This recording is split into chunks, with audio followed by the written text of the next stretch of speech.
હવે તો બધું ઠીક થઈ ગયું ને? You should be happy now. હા, બધું જ ઠીક થઈ ગયું છે. ખબર છે, હું જ્યારે નાની હતી ને ત્યારે મારા કઝિન સાથે ઘર ઘર ખૂબ જ રમતી. મારો ભાઈ હંમેશા ડૉક્ટર બનતો અને મારા અંકલની છોકરી એર હોસ્ટેસ, અને હું મમ્મી બનતી. ખબર છે કેમ? કારણ કે મને નાના બેબીસ બહુ જ ગમતા. મારી ફેવરેટ ડોલને હું મારી બેબી બનાવતી અને એને મારા ખોળામાં લઈને ખૂબ જ રમતી. મારો ભાઈ એને ટપલી મારે ને તો પણ મને બહુ જ ગુસ્સો આવતો.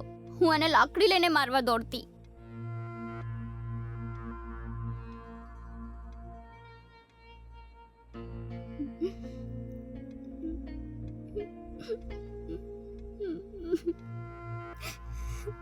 અને આજે મેં મારા ફર્સ્ટ ચાઇલ્ડને મારા જ હાથે મારી નાખ્યો. મારા પાપનો બદલો બિચારા એની જાન લઈને જ છૂટ્યો. કઈ વાંધો નહીં, હવે બધું જ ઠીક થઈ ગયું છે. અને કોઈને કંઈ ખબર પણ નહીં પડે. અને દીપુ,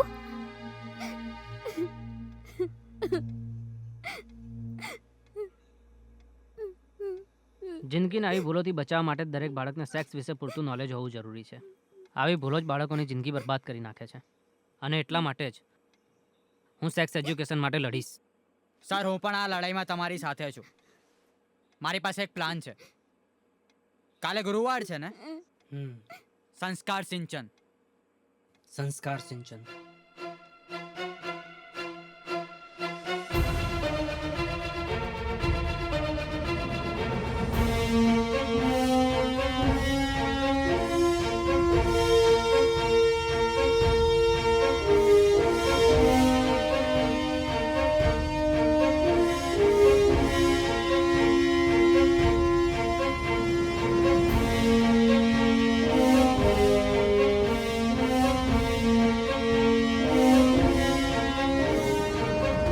આજના પ્રવર્તમાન સમયમાં તમારા બાળકોમાં સારા સંસ્કારો, સારા વિચારોનું સિંચન કરવું હશે તો ટેલિવિઝનથી.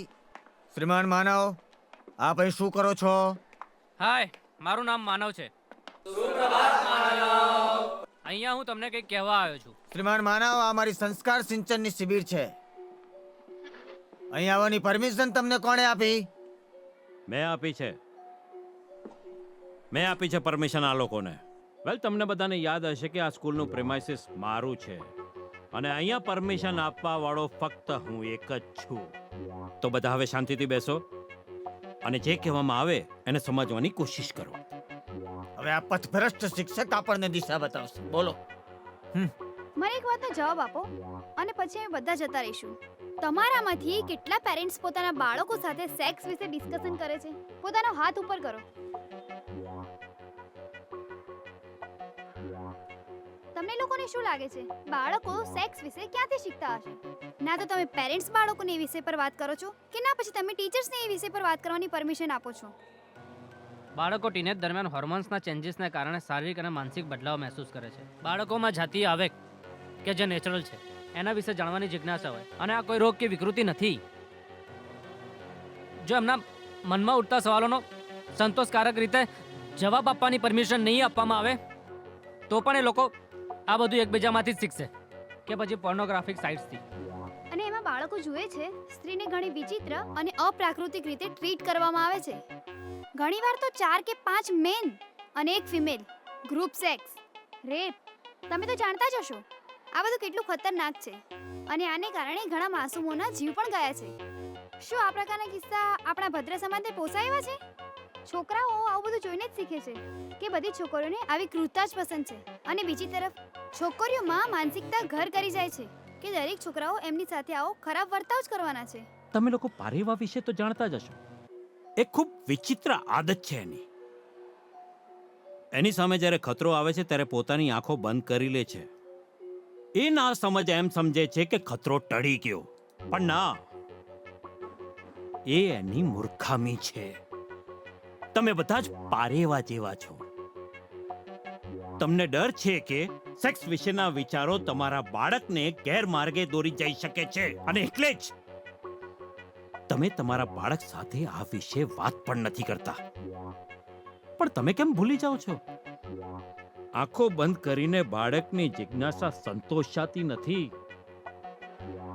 તમે પોતે, યસ આઈ રિપીટ, તમે પોતે તમારા બાળકને ગેરમાર્ગે દોરવા માટે ઉશ્કેરો છો. હું તમારી વાત સાથે સહેમત છું, પણ બાળકો સાથે સીધો સંવાદ કરવા કરતા એમના મા બાપને આ વિશે વાત કરીને એમને પ્રેરવા જોઈએ. દરેક મા બાપ પોતાના બાળકની માનસિકતાને સમજે છે, એમની જિજ્ઞાસા સંતોષવા સક્ષમ છે. એમ આ બોક્સમાં તમારા બાળકોને મૂંઝવતા કેટલાક સવાલો છે. ચાલો જોઈએ કોણ પાસ થાય છે ને કોણ ફેલ.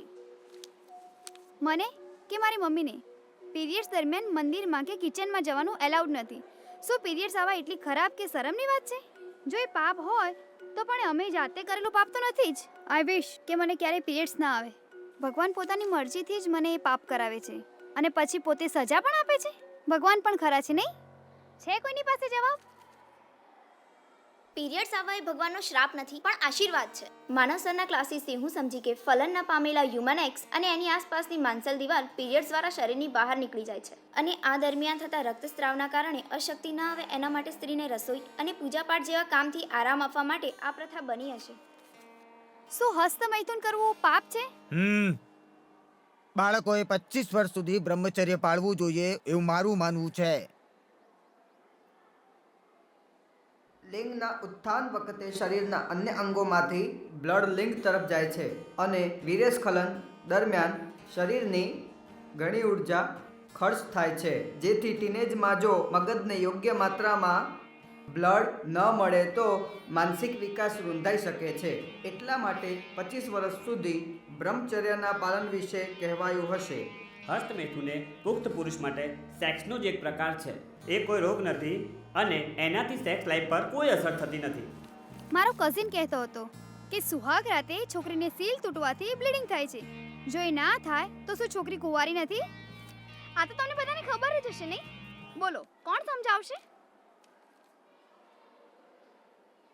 ફિમેલ જનનાંગોના નિર્માણ દરમિયાન વજાઇન અને એન્ટ્રસ આગળ એક પટલ નિર્માણ થાય છે જેને યોની પટલ અથવા હાઇમેન કહેવામાં આવે છે. સામાન્ય ભાષામાં એને સીલ પણ કહેવામાં આવે છે. હાઇમેન તૂટવાથી છોકરીઓને બ્લીડિંગ થાય છે પણ ફક્ત સેક્સ કરવાથી જ હાઇમેન તૂટે છે જરૂરી નથી. બીજા ઘણા બધા કારણ જવાબદાર છે, જેમ કે સાયકલ ચલાવવી, કસરત કરવી, એક્સિડન્ટ થવો, ગેમ્સ રમવી વગેરે. તો એ જરૂરી નથી કે છોકરીને પહેલીવાર સેક્સ કરવાથી બ્લીડિંગ થાય જ. સરના ક્લાસથી શીખવા મળ્યું છે કે સાચા સાથીઓએ કોઈ દિવસ પોતાની પાર્ટનરને વર્જિનિટીનો પ્રશ્ન પૂછવો ના જોઈએ. જ્યારે પુરુષોને પોતાની વર્જિનિટી સાબિત કરવાની હોતી નથી તો પછી સ્ત્રીઓએ શા માટે? સુખી લગ્ન જીવન ખરેખર ત્યારે જ સુખી કહેવાય છે જ્યારે ન ખાલી સ્ત્રીને પુરુષ ઉપર પણ પુરુષને પણ સ્ત્રી ઉપર પૂરેપૂરો ભરોસો હોય અને બંને એકબીજાના ફિલિંગ્સની રિસ્પેક્ટ કરતા હોય. તેમ છતાં મેચ્યોરિટી પહેલાં સેક્સ કરવો તે કોઈ સારો આઈડિયા નથી. અલગ અલગ લોકો સાથે અનપ્રોટેક્ટેડ સેક્સ કરવો એનાથી ભયંકર જાતીય રોગો થાય છે. મારા મત પ્રમાણે તો લગ્ન વખતે કુંડલી સાથે સાથે એસટીડીઝના રિપોર્ટ પણ ચેક કરાવવા જોઈએ, જેથી કોઈને પણ ભવિષ્યમાં પસ્તાવાનો વારો ન આવે અને એના બાળકો પણ સુરક્ષિત રહે. આ લોકોનો કહેવાનો મતલબ એટલો જ છે કે યોગ્ય મેચ્યોરિટી પહેલા કે યોગ્ય પાત્ર સિવાય કે ઇમોશન સિવાય સેક્સ ન કરવો જોઈએ. નહીં તો સેક્સ જીવનને ખુશાલ બનાવવાને બદલે નર્ક જેવું દુઃખદાયી બનાવી દે છે.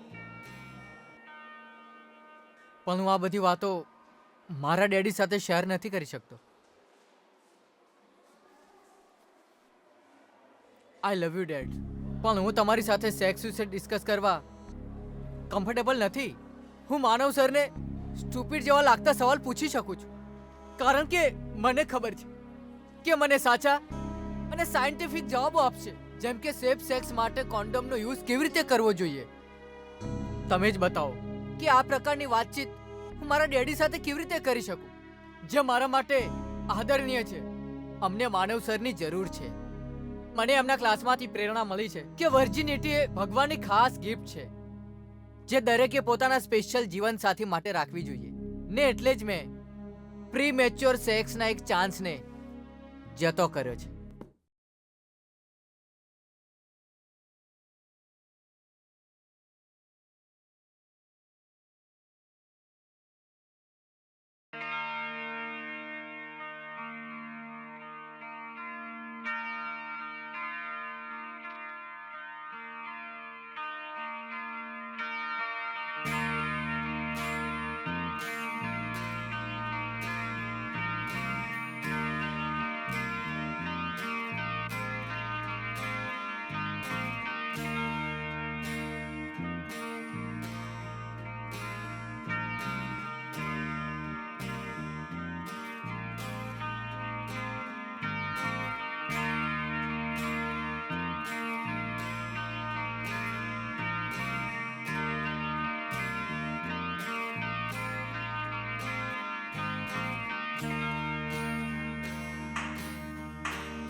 ઘંટ. શ્રીમાન માનવ, છેલ્લા 15 વર્ષથી ઘંટ વગાડીને લોકોને બોલાવું છું, પણ સંભોગ વિશેનું આટલું જ્ઞાન ન તો હું જાણતો, ન તો બીજા કોઈને જણાવી શક્યો. તમે આટલી સરળ રીતે બાળકોને જે જ્ઞાન આપ્યું છે એ ખરેખર કાબિલે તારીફ છે. શ્રીમાન માનવ, તમે આ શાળાના પ્રથમ હરોળના શિક્ષક છો. આ શાળાને તમારી જરૂર છે, અહીંના વિદ્યાર્થીઓને તમારી જરૂર છે. તમારે આ શાળા છોડીને ક્યાંય જવાની જરૂર નથી. હું મારું પિટિશન માફીનામા સાથે પાછું લઉં છું.